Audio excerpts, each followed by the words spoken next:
Hello and welcome to Between the Lines. This game was requested to me by a friend.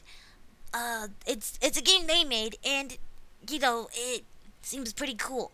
It's because they're cool, so it's just like I gotta try out their game. I also gotta tell you guys that I got a fear of darkness, so that window over there is kind of creeping me out. But still, let's begin. Would you like to skip the route selection? No, thank you. Yes. It's fairly sunny over here. Not at all like it is back home. Ah, I see. How's the house? Is everything working in order? Yep, everything is alright. Holy shit, Yeah, I was just making sure I was using the right microphone, sorry. Oh shit, oh, did I just right click? Whoops. Good. It was the right decision to leave it good. It was the right decision to leave you to it. Thank you very much. Triple dots. How are your studies going? Oh, they're, going. Do you think you'll be able to retake your exam soon? Yes, I'll prepare for the next testing date and take it as soon as possible. Good, good. Alright. I'll be getting back to your father now. We signed up for a tour of the city, and he's excited to see what it has to offer. Take care. You too. That's starting to... It's loud. Whoops. That's starting to feel a little like an obligation. At least it was just over the phone, I guess. I know I said I would prepare, but looking at all the stuff on my desk... Yeah, I think it's time for a break. It started to snow out, so I throw my coat on and lock the house up.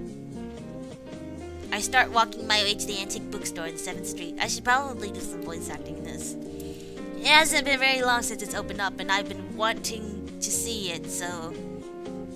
When I come inside, I'm hit with the smell of musty paper. There are shelves of all kinds, it seems, placed on tables, orange shelves. There's a lady reading behind the counter and a cash register. I wander to the section marked Fiction and start to browse the selection. One of these books has a ribbon attached to the spine. I take it off the shelf, The Sage of the Sea. It is printed in faded letters on the hardbound cover. The ribbon bookmark has 2 beads strung up on it. Cute! I turn the book around and give the synopsis a quick read. In a sprawling land where the earth and its people are gifted with abundant magic, a lost young boy named Alan Llewellyn, who's grown up listening to tales of seamen and their daring feats, sets out to receive the blessing of the Sage of the Sea, in hopes of becoming a great sailor himself. That sounds kinda interesting, I guess. The synopsis is okay, but the lore promises a distracting read. The book is cheap, too. I bring it with me to the counter and start counting cash to give the clerk working on the cash register. The clerk looks up at me, takes my money, and puts what she was reading away, getting a paper bag ready. She picks up the book I chose and scans the synopsis, looks at me, and nods slightly. Miss, is something wrong? No, nothing at all. With a shrug, she puts the book in the paper bag and hands it to me along with my change. Well, it's not like she was hired to make small talk. I head back out of the bookstore and onto the street.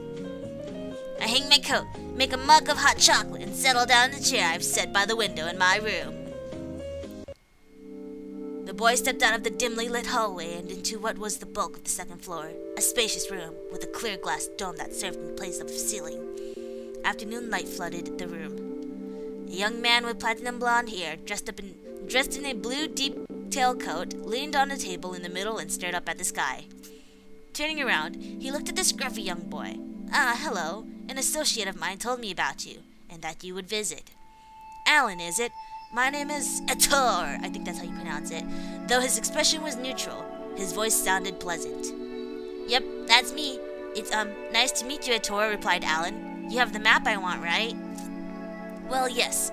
Though I may be an astronomer, I have a bit of a collection, I suppose. You're free to take a copy, he smiled.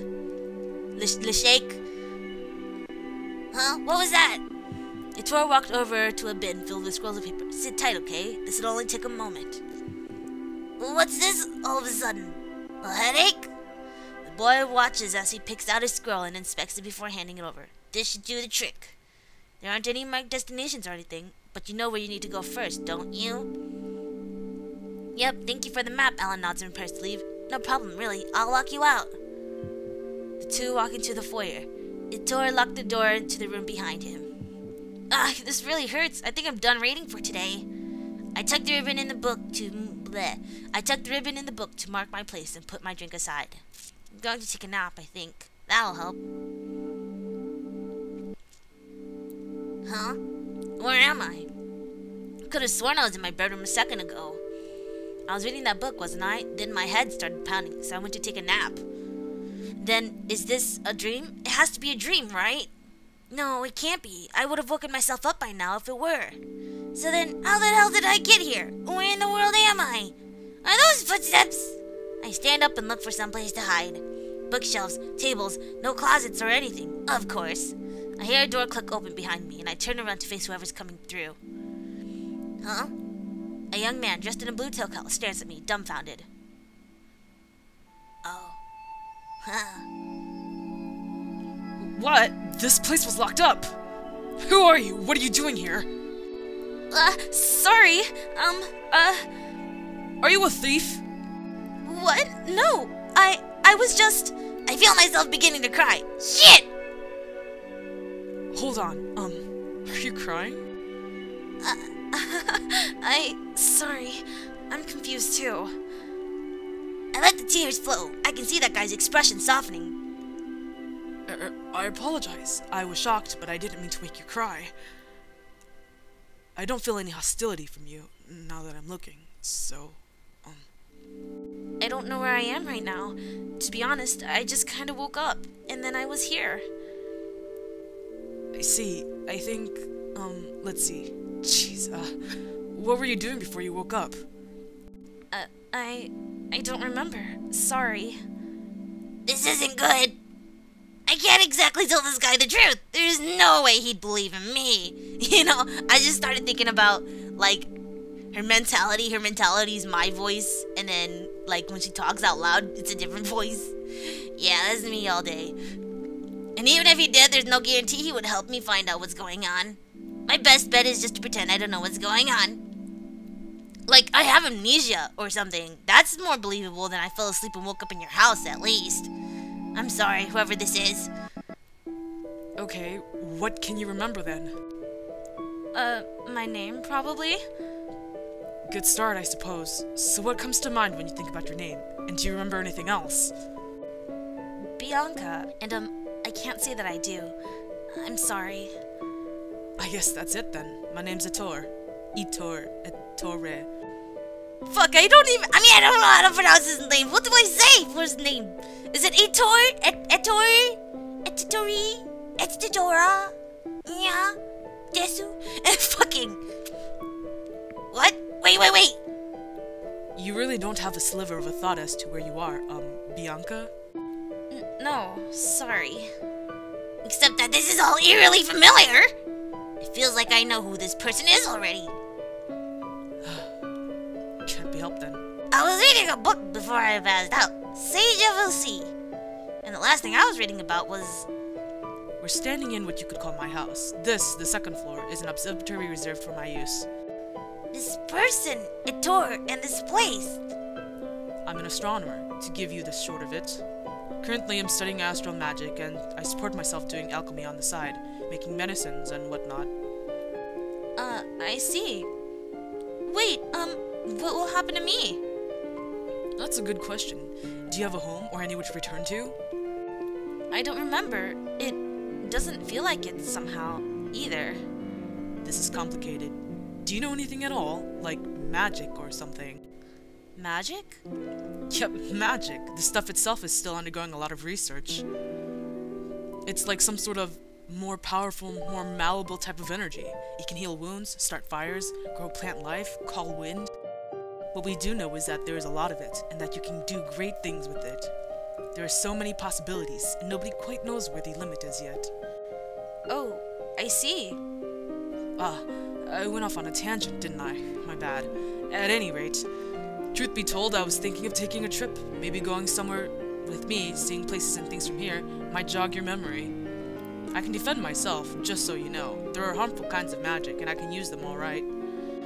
It's not like I have anywhere else to go, you know. I don't think I could do anything in a fight either. I hope you can forgive my skepticism, though. True. Despite this, though, you'd take me with you on a trip? I would. The clothes you're wearing are strange, which leads me to infer that you aren't from around here. Fuck my asshole. Fuck! Ah! And even when I don't know how, you've somehow gotten into my house with no memory of where you're from, where this is, or how, or why you're here. You're right. This is actually pretty bad, huh? It is. I'm sorry to say. But it doesn't feel right to just kick you to the curb or something. Besides, if you had wanted to take something, you would have already, right? I guess so. But I don't really know what any of this stuff is, either. Books in the shelves, maps on the walls and tables, I guess. I don't know what that stuff in the bottles in the rack are. Those are potions I've made, of the healing nature, mostly. I walk closer to the rack, followed by a tour. I see. So, Bianca. Hmm? Will you be going with me, or have you decided to do something else? I turn to face him. There's really nothing else for me to do, and I don't really want to go home. Maybe not just yet, at least. Alright, why not? Glad to have you on board. This means you can lend me a hand packing, too. Oh, well, that's fair. He pulled a smallish leather case out from a small cabinet under one of the shelves and handed it to me. And he bent his knees. He started to look for something in the same cabinet. It is. Pack all the ones on the second step of the rack from the top. Those are basic restoratives. Grab an empty bottle and pack that as well. Gotcha. Did you make them yourself? Ettore turns to me and grins. Hopefully, though we won't need it. If we meet up with anyone on the way that needs some, I can try to sell it to them. I see. There are some first aid supplies in the cabinet to your right. Can you pack those too? Sure. He goes back to rummaging in the cabinet while I set the case down onto the floor and gingerly put the containers into the slots inside. So, what do we do if we get attacked?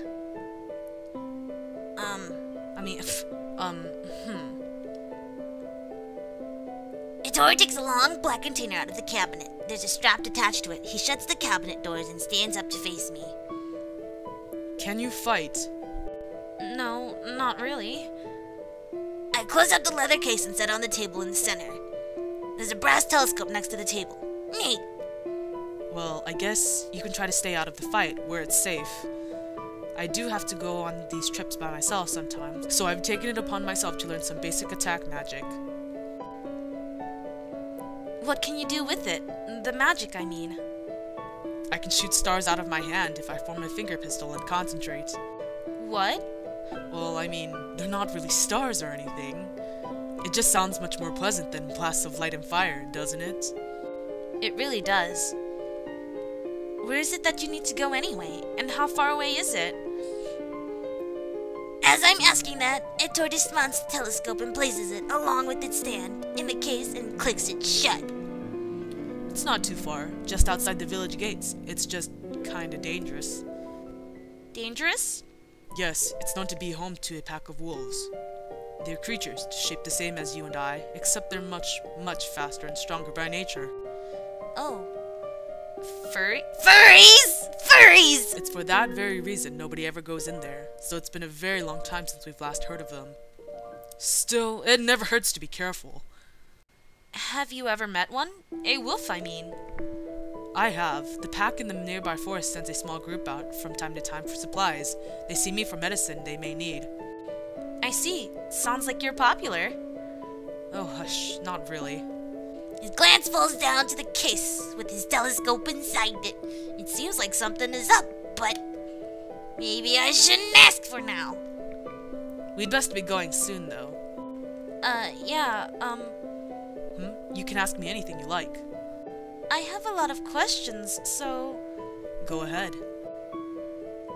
Where are we other than your house? Why are we going anyway? What do you do in your spare time? On second thought, I'm good for now. Okay, so...